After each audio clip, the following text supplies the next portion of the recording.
Hey everyone, it's Kaylee and I am super excited to share tonight's live with you. It's something that I think a lot of us have wanted to be able to do in our businesses. You know, we all have our idols or our mentors and people that we would love to connect with, to interview, to share with our audiences. But it's not always so easy. So for those of you who don't know, I actually had the honour of interviewing Denise Duffield-Thomas last week. Now, Denise is the money mindset coach, and I have been a student of hers for many, many years now. And it's something that I know could benefit my community, my audience. So I wanted to bring Denise and share her with my audience. But sometimes, you know, as A-listers, as big names and huge successes in the industry, it's not always so easy to get that time with that A-lister. So tonight I'm going to be sharing that with you, how I went about it and how I was successful in gaining the opportunity to interview Denise. Hey, Lauren. Lauren, actually, while you're here, if you could just tell me if you can hear me okay, that would be amazing. As we know, there's been lots of crazy audio issues recently. But I'm going to be sharing 3 key factors that I believe influenced my ability to get an interview with Denise, even though I don't meet her predetermined criteria in terms of my business and my audience. And it's a very similar technique to what I use to interview and get contributions. Perfectly awesome. You can hear me. This is the best news.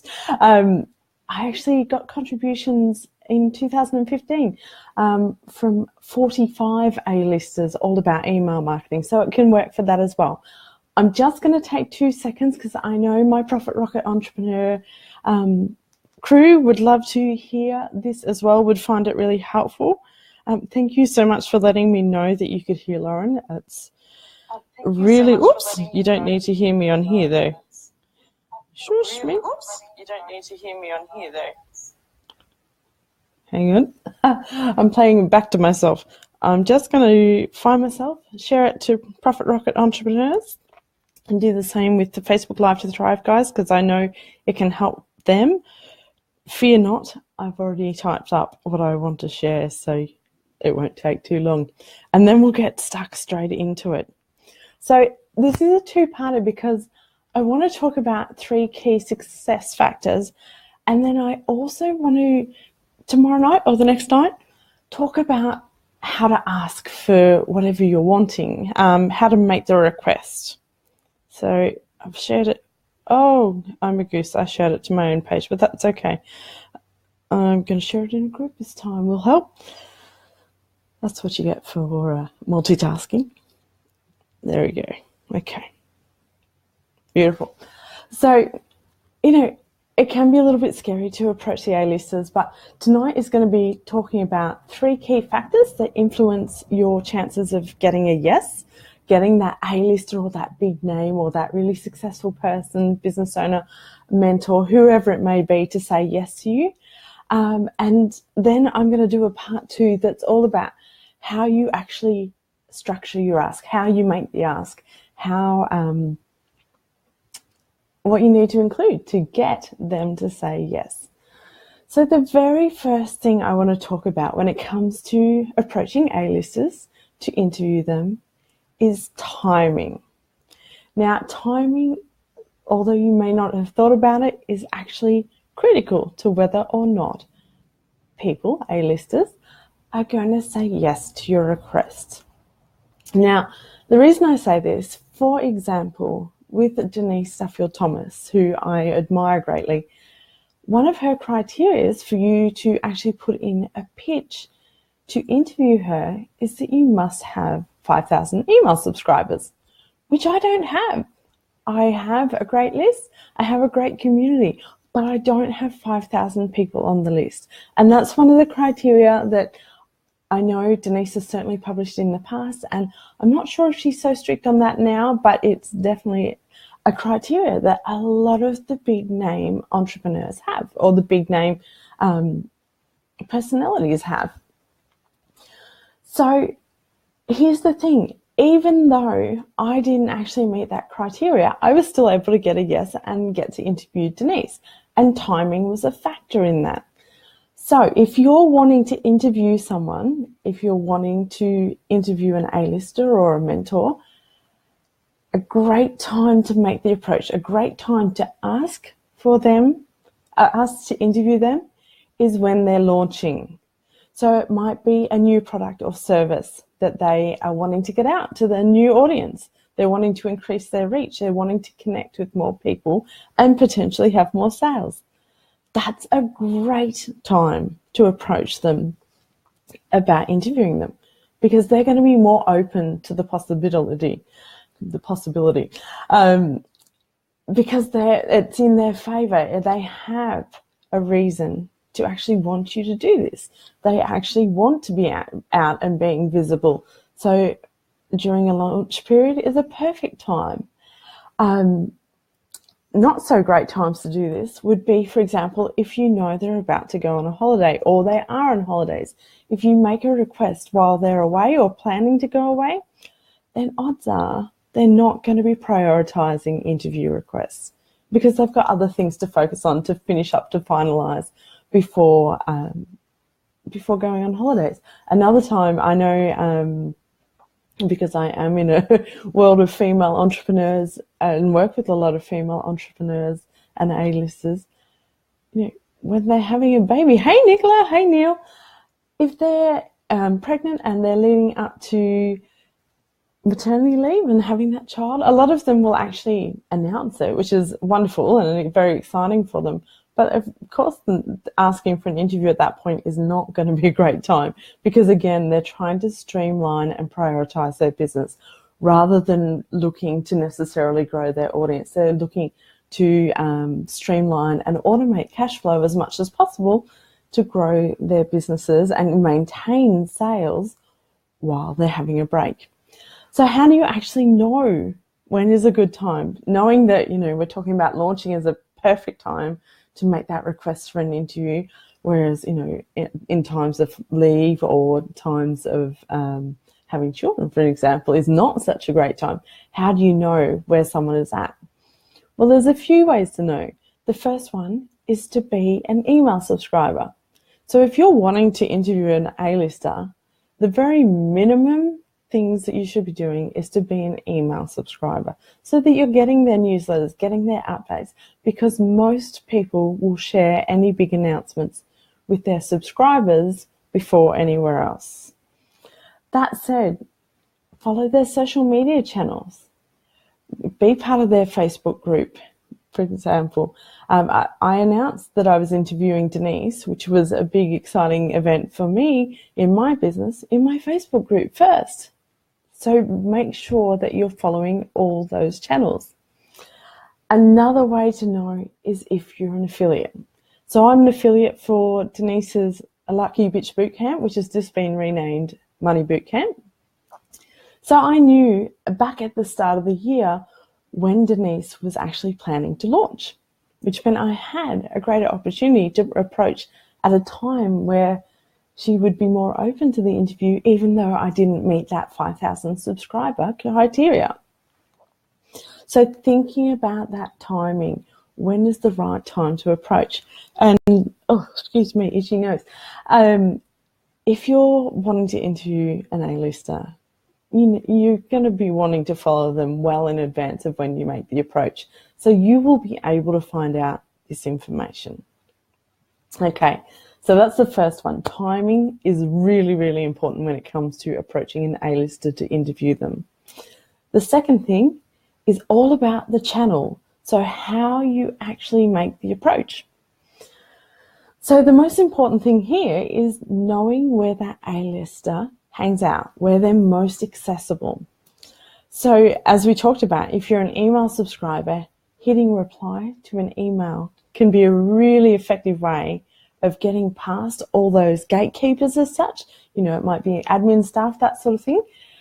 Replying to that email might get you past those so that you actually have the A-lister see your approach, your request for an interview.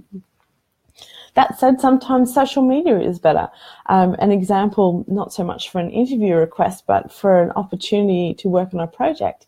I think it would probably be 18 months, 2 years ago now, Gary Vaynerchuk actually put on Twitter that he was looking for someone to assist with community building.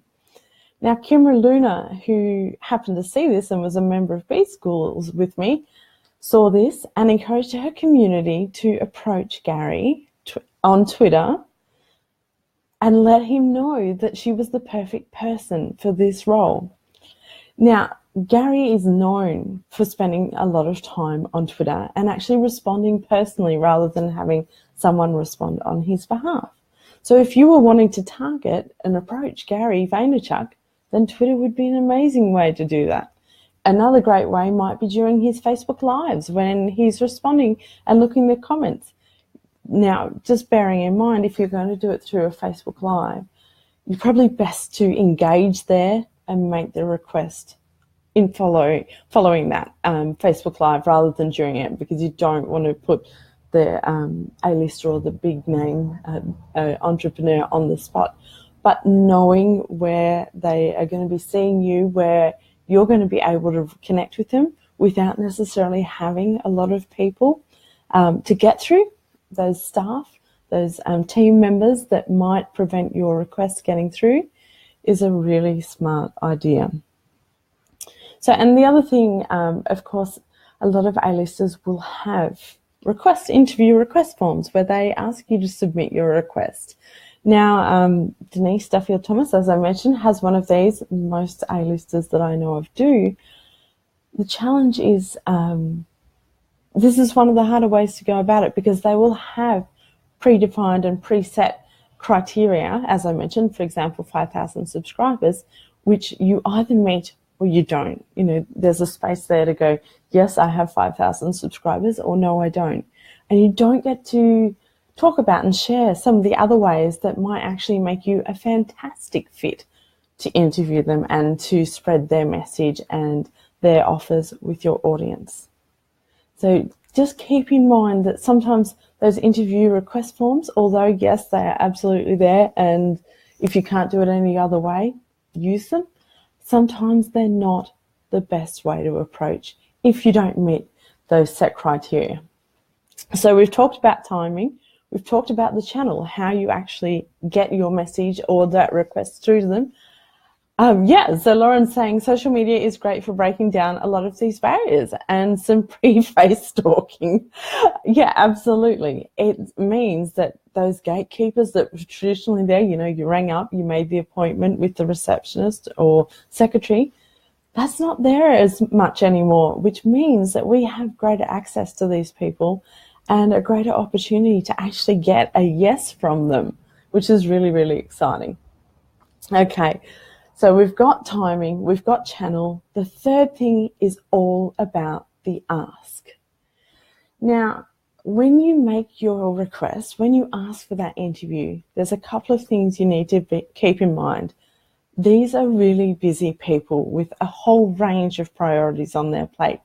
So the two things to do is to keep it brief, your request really brief, and keep it really specific. Tell them right up front what you want and why you're the person that they should be interviewed by. And that's what I'm actually going to go into in more detail during the second Facebook Live, the second part of the how to get an interview with an A-lister when you don't meet the criteria. I'm actually going to talk about how to structure your ask so that you have a good chance of getting a yes, especially getting read first and then getting a yes. But just before we get to that, some things that you can mention at the start of your email that are going to help you get a yes to your request are things like, hey, I am a member of your program and I've got these results from it. So for Denise, with her Money Bootcamp, I'm a participant in that. I'm a student of that. I was able to say, hey, Denise, I have had $20,000 a month and I've had multiple $10,000 weeks as a result of what you've taught me. So a little bit of flattery, but very genuine. I'm not making that up. It's something that's happened. So really, when someone works so hard to put their work out into the world, to hear great results like that is, a lovely thing for all of us. We all want that. But it could be that if you aren't, or in addition to being a member of their program or having been a client, it could be that you're an affiliate for their program. So, for example, with Denise, I was able to say, look, I'm excited to be an affiliate for the upcoming launch of Money Bootcamp. And in the case of Denise and Mark, because Mark is managing the affiliate side of it for Denise now, Denise's husband, Mark would be able to check and go, okay, Kaylee has been an affiliate in the past and has enrolled some of her audience into our program. She's made sales as an affiliate for us. So it's probably worthwhile investing a little bit of time with her and building that relationship with my community to encourage even further sales. Another great way to get remembered and get the opportunity to get a yes from the A-lister is to have met them in person. Now, in the case of Denise, I happen to live in the same town or same city as Denise for 2.5 years, and I got to meet her through a number of B-School meetups. But even if you don't live in the same town, keep an eye out for events that these people are going to, and if you can, attend them and introduce yourself. You will be far more memorable that way than if you haven't had that opportunity. That said, if that's not a possibility for you, if you have been consistently supporting and promoting all their work through social media, it might be through featuring them in a blog post, all these little acts, all these little steps add up to building that relationship, strengthening it, and being more likely to get a yes to your request to interview. One thing I did forget to mention, another example of that in terms of asking, was Ashley Bowden, who is the host of the Imperfect Boss campaign. I actually became a member of her campaign, knowing that, well, I fully support what she's doing, but also that was a way for me to connect with her, which then led me to ask her to do a Facebook Live on my page, on Better Business, Better Life page. So that was another way, through connecting up on her campaign and supporting Ashley's campaign, I was able to then approach her to be interviewed, and she said yes as well. So just think, how can you really support the goals of the person you're approaching? How can you demonstrate that you've already supported them and that you're willing to embrace that even further and make more of a commitment again? So the three things, the three factors that will influence whether or not you get a yes. Now, I'm not saying that it guarantees that you'll get a yes, but it will certainly work in your favor. So there's the timing. When is a good time to approach? The channel you use. Where can you get direct access to the person, the A-lister, or the person that manages their interview efforts? It might be through an affiliate program, something like that. How can you get the most direct access possible? And then the ask. How can you demonstrate that you've already got results for them, that you've already supported them, and so they're more likely to say yes to you? So I hope that's been really helpful. As I said, in the next couple of days, I'm going to do part 2 on how to actually structure your written request. In my case, I approached Denise via email, and it was actually to her husband, Mark, because he's managing the affiliate program, and I am an affiliate for Lucky Bee and Money Bootcamp.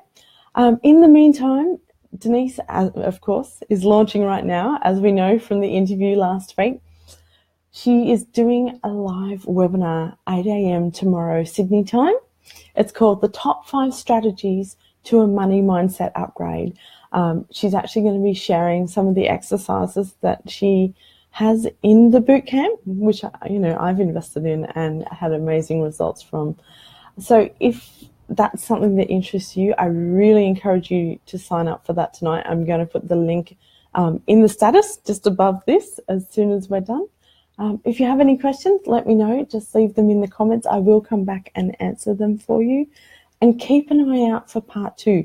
So if you want to get notifications, which I hope you do, of when I go live, all you need to do is in the tabs across under my header photo, it says following. And if you click on the little down arrow beside that, where it says video posts, if you click and edit that to all live videos and click done, you'll be notified every time I go live. So then you won't miss out on the second part of this, how to interview an A-lister, but all the other Facebook Lives I do as well.